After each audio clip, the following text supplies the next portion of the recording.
व्यंग तुड़ीर का एपिसोड 16 नारी। गोस्वामी तुलसीदास का नाम भारत में बड़ी श्रद्धा से लिया जाता है। उनके द्वारा लिखित रामायण महाकाव्य की गणना विश्व के बड़े और प्राचीनतम महाकाव्यों में होती है। हमारे देश में घर घर रामायण को बड़े चाव और श्रद्धा के साथ पढ़ा जाता है। यही कारण है कि जब भी नारी के संबंध में कोई बात चलती है तो उसे वह नीचा दिखाने के लिए लोग सीना ठोककर तुलसीदास का उलाहना देकर कहते हैं, ढोर गंवार शूद्र पशु नारी, ये सब ताड़न के अधिकारी। कहने को तो हम लोगों ने कह दिया, लेकिन हम यह बात नहीं समझते कि हम लोग किस द्वापर और त्रेता युग की बात कर रहे हैं, जब मनुष्य के पास पहनने को वस्त्र नहीं थे। वह वृक्ष की छाल लपेटता था, घास फूस के झोपड़े में जीवन यापन करता था।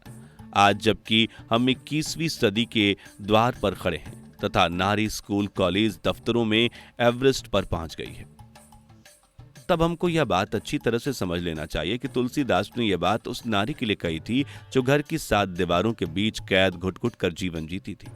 वह शिक्षित थी, तभी तो उसे तुलसीदास ने गंवार कहा। आज परिस्थितियां बदल गई हैं, नारी बहुत शिक्षित हो गई है। तुलसीदास के समय नारी समाज में सबसे निम्नतम वर्ग शूद्र के समान उपेक्षित थी। उसकी ना तो कोई बात सुनी जाती थी, ना ही मानी जाती थी। उसका काम सिर्फ बच्चे पैदा करना और परिवार का लालन पालन करना था। आज की तरह जीवन के हर क्षेत्र में उपयोगी नारी उस समय नहीं थी, तभी तो तुलसीदास ने उसे शूद्र के समानतम मान लिया। इसी तरह तुलसीदास के समय की नारी माँ बाप पर आश्रित थी, उनकी मर्जी के बिना कुछ नहीं कर सकती थी। उनकी इच्छा ही उसकी इच्छा थी। वह बस उस जानवर के समान थी जिसका मालिक उसे किसी भी खूंटे से बांध सकता था। उसका विवाह बिना उसकी मर्जी से किसी से भी करा दिया जाता था, चाहे उसका पति बूढ़ा हो, बहु विवाही हो, चोर उचक्का शराबी कोई भी हो। घर वालों की मर्जी से उसकी मर्जी होती थी, परंतु आज नारी को कानून से अधिकार प्राप्त है। वह पुरुषों के बराबर हक रखती है, उसकी इच्छा का सम्मान किया जाता है। उसे पशु की श्रेणी में रखना अपना मजाक उड़ाना होगा। तुलसीदास के समय की नारी धन उपार्जन करने में असफल थी। घर की आय में आर्थिक रूप से उसका कोई योगदान नहीं था। चूल्हा चौकी के सिवा वह कुछ जानती भी नहीं थी।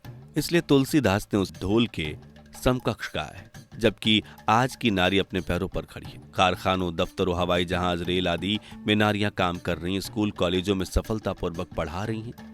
वह अब बहुत होशियार, कार्यशील, पुरुषों के समान सामर्थ्य वाली हो गई हैं। आज कितनी नारियों को अपने पिता के रिटायरमेंट के बाद घर को चलाना पड़ रहा है। कितनी विवाहित औरतें अपने घर को मजबूती, आर्थिक दृष्टि प्रदान कर रही हैं। इन सब बातों से स्पष्ट है कि तुलसीदास के समय की नारी के समान आज की नारी नहीं है। आज की नारी अशिक्षित नहीं है, उसे गंवार क्यों कहा जाए? नहीं, वह समाज में उपेक्षित है जो उसे शूद्र कहा जाए। नारी बहुत कुछ कर रही है, उसे पशु के समतुल्य समझना बेईमानी है। अब नारी अकर्मण्य भी नहीं है, वह परिवार के लालन पोषण के साथ साथ बहुत कुछ करना जानती है।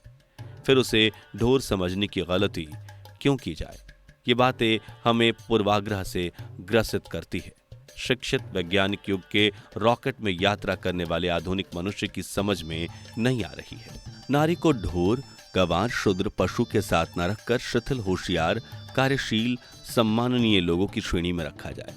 वैसे एक बात लोगों को समझ में नहीं आ रही है कि तुलसीदास नारी सीख से ही विद्वान कहलाए। उनकी पत्नी रत्नावली के उलाहने पर इतने बड़े विद्वान कहलाने वाले ने यह बात किस आधार पर कही? शायद वे भी पुरुष प्रधान समाज में पूर्वाग्रह से ग्रसित रहे होंगे। मेरे कहने का मतलब यही है कि हम कल की तुलसीदास के युग की रीति, धोती, पुरातनी नारी की तस्वीरों को भूल जाएं और आज के होशियार, शिक्षित, सामर्थ्यवान, सम्माननीय, कार्यशील नारी की तस्वीर को याद रखें। तभी हम सृष्टि की जननी, दया, ममता, त्याग, वीरता की मूर्ति, पवित्रता की द्योतक नारी के साथ न्याय कर सकेंगे।